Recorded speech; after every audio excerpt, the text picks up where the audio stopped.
want to ask you about this. Look, there's a quality called infinity. Okay.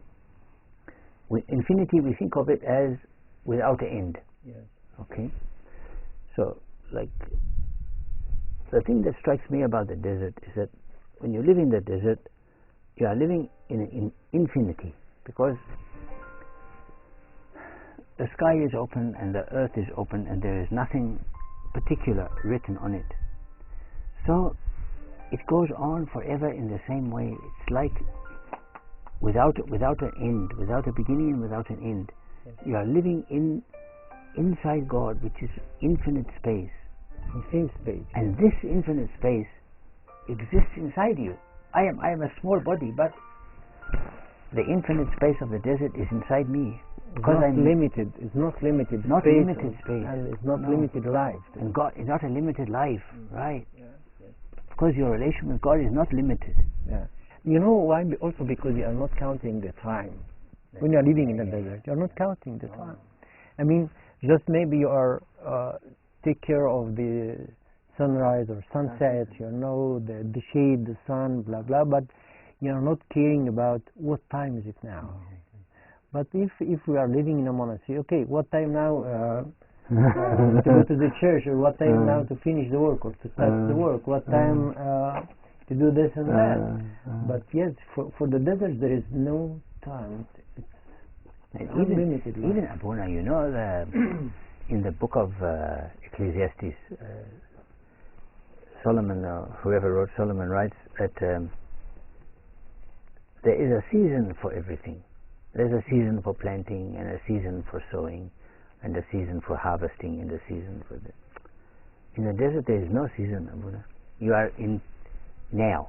You have an eternal now. This now exists always.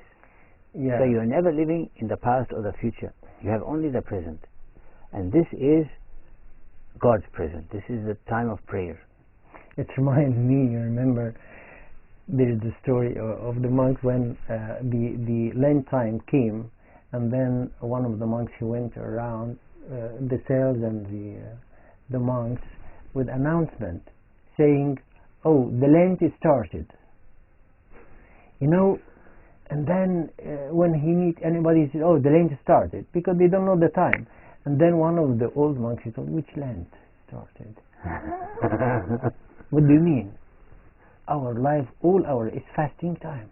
I mean, there is no difference between the Lent or the normal life. All our life is the same. I mean, he don't know that the Lent is started because all his life is Lent time. I mean, this is true. Yes, this is true. Which means if you live in a desert, you don't feel the time. You don't care. You just live in the desert. But it's really, it has a test which you cannot express unless you live it and you test it. And the idea of the place being a suitable mirror, like people say, if they come to a hard place, "Oh, God is not in this place." But this is not the right way of thinking for the desert, because yes, it's a hard place. It's a hard place, but God is here. This is the opposite truth. You know. It's like if there is a hard problem or hard life for the people, God is there. Right? That's right. That's right. Exactly. I mean, exactly the same. Yeah. Where there is the hardness of the life, God is there. We don't always think about how to see our soul. How does our soul look?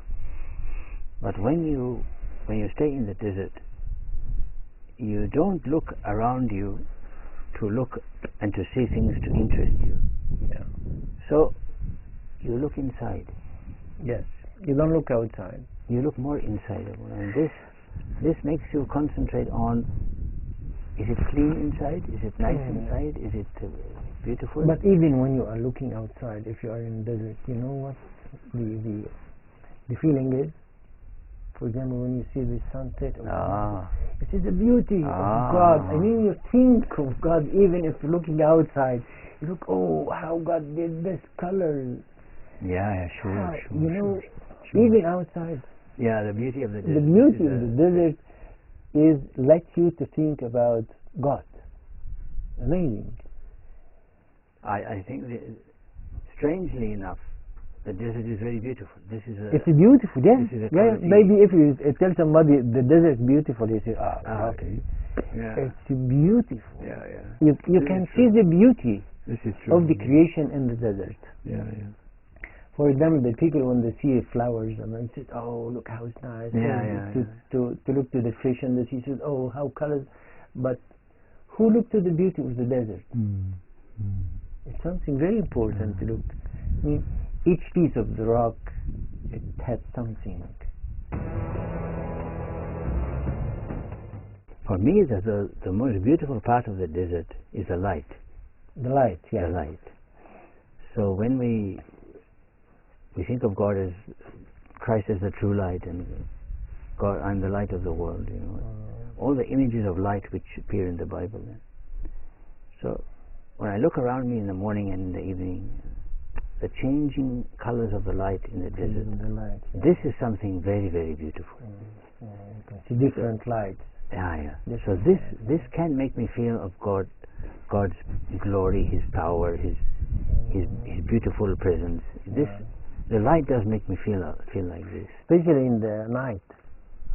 The night is something different in the desert. Wow. When you look to the moon and to the stars, wow.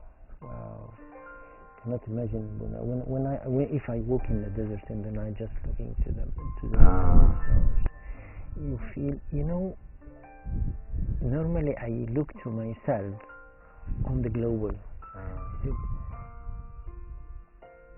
How my size in this globe, looking to the moon. Do you think I am like ants? You know, or no, smaller than this. It's nothing. Really, I feel just who I am on the globe. Nothing. Looking to the moon, the stars, how big. Wow. Beautiful, beautiful, the desert. I know many nights I sat outside the cave of El-Antony, and when I sit outside the cave there for a few minutes to look up at the sky, you can see thousands of stars. And I remember what God said to Abraham, look up, you see those stars, how many there are? Your children will be like this. So I think all the Christians who have lived since Abraham, all those who love God, you cannot count them. You cannot count them. They are like these stars. And they are like stars, you know. I mean, you can take it in two different meanings. They, in counting it, they will be like stars. Okay, but in the same time, in the quality, shining quality, they will be like stars. The children of Abraham. No, well, the beauty of the desert does teach many lessons. The beauty, I mean, if we talk about the beauty of the desert, we can just stay and talking about beautiful things and how we can get lessons from the desert. It's really beautiful. And there's many things, like it says in one of the Agbiya prayers, it says, I could not bear the heat of the day. I am of the 11th hour. I couldn't bear it. So in the desert, this phrase has a meaning.